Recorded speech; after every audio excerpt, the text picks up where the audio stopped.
Labi. Reģioni, konkursi, daudz aktivitāšu pašā 23. septembrī Rīgā, Arēnā Rīga. Bet mēs dosim vārdu mūsu diviem webistiem, kuri izstāstīs vairāk par sociālo mediju kampaņām, kas šodien izskanēja diezgan maz. Ja viņi runās svešvārdos, viņi paši arī centīsies tulkot, ja kāds kaut ko nesapratīs. Bet lūdzu, noraujiet jumtu sociālo mediju jomā. Jā, paldies. Sveicināti. Mani sauc Mareks, tas ir kolēģis Igors. Mēs tikam pieteikti kā webisti, kas nozīmē, ka mēs laikam esam tādi jaukāki, vēl jaukāki sabiedrisko attiecību profesionāli nekā visi pārējie ļoti jaukie kolēģi. Maza replika par to video, par kuru runāja Kitija.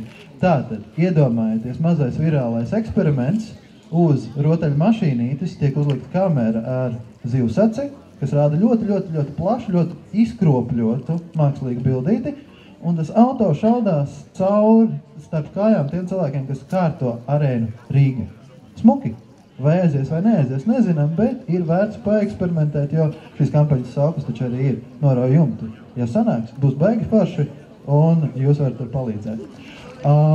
Runājot par balsošanu, tā, protams, atkal ir visādi iesaistot portālu Draugiem LV, kas ir vispopulārākais auditorijas ziņā, jo, ja mēs skatāmies, ka tie cilvēki, kurus grib redzēt pasākumā Studentu paradīzē, ir ne tikai studējošā jaunatne, kas ir ļoti gudri izglītot un droši vien ir visi Twitterī, bet arī daļa tie jaunie cilvēki, kuri vēl kādreiz gribētu studēt. Un tātad Draugiem LV ir tas masīvākais kanāls, kur tad arī mēs domājam attīstīt dažas aktivitātes, par kurām Igors mazliet plašāk.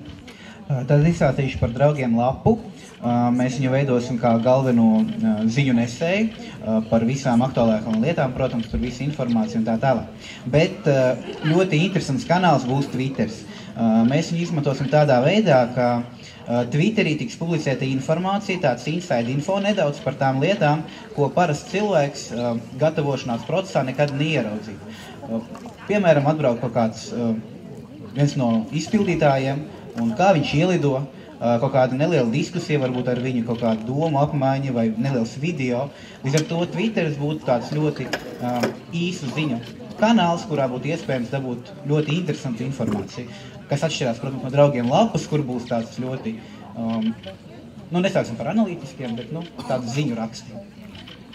Ja drīkst vēl par Draugu lapu, iedomājieties to situāciju. Mamīte ir palaidusi savu vienīgo atvasi uz lielu pasākumu, kur būs daudz jauniešu, daudz meitenes, kas varētu samaitāt viņas mīļāko un vienīgo dēliņu, un viņi taču ļoti uztraucās, mamma baigi uztraucās. Un tad vizuālais noformējums Draugu lapai ir kādā stilīga tā kā istabiņa, kurā ir, protams, ka iPhone'ā rādās bildes, livestreams un varbūt vēl dažas citas tādas skaistas lietiņas no pasākuma, bet tajā pašā laikā īsti nevar atpazīt cilvēkus.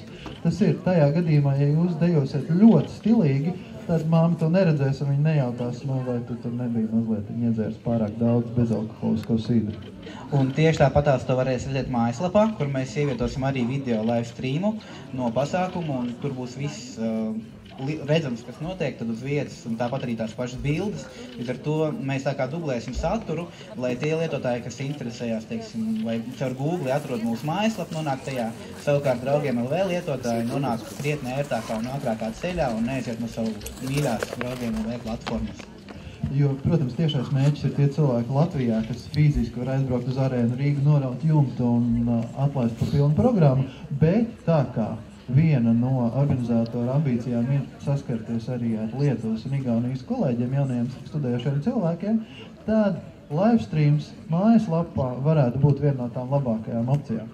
Arī par mūziku. Mēs Draugiem lapā iebūvēsim nelielu plērīti, kas livestream režīmā rādīs Atskaņos, protams, mūziku no tā pasākuma, lai arī tie, kas varbūt nav spējuši ierasties, lai varētu mājās uzgriezt bišķiņu skaļāk un ietusēt.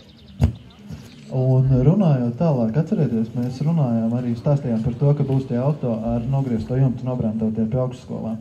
Tur uz asfalta būs arī tāda maza zīmīte, kas aicinās iečakoties Foursquare. Un nedēļu pirms pasākuma mums ir doma taisīt prepārtija tusiņu, kur cilvēki izejot cauri konkrētam maršrutam, veicot konkrētus check-ins, varēs iegūt iespēju nopelnīt brīvbiļetes uz pasākumu. Tātad čeklējies, ieliec bildi, ieliec attiecīgo pasākumu hashtagu un baudi pasākumu par velti. Tad par Google. Mēs mājaslapai uzreiz pēc jaunās versijas vai atjaunātās versijas palaišanas uztaisīsim Search Engine Optimization, SEO. Kā tur bija latviski? Meklētāju serveru tralalā. Nu, vienmēr sakot, visi saprat, vai ne? Pamājam ar galvu? Paldies! Nu, un, protams, arī Google reklāmas ieliksim. Un Google reklāmas tā kā pasākuma budžets ir ļoti, ļoti taupīgs. Tās tiek palaistas apmēram 2 nedēļas pirms pasākuma, tā lai neiztērētu tā kā visas tās naudiņas, kas ir studentu paradīzē.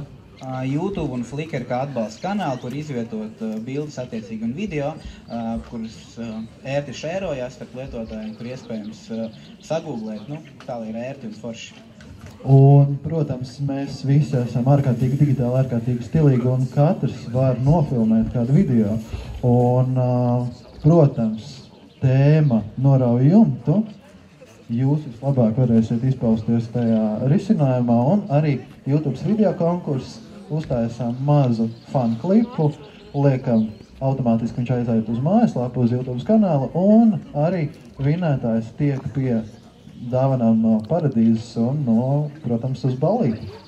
Un mēs esam arī piedomājuši pie mēdī izvēles un nonācām pie tā, ka daudz jaunieši iesaistās kaut kādās grupās vai apvienībās, piemēram, pēc mūzikas stila.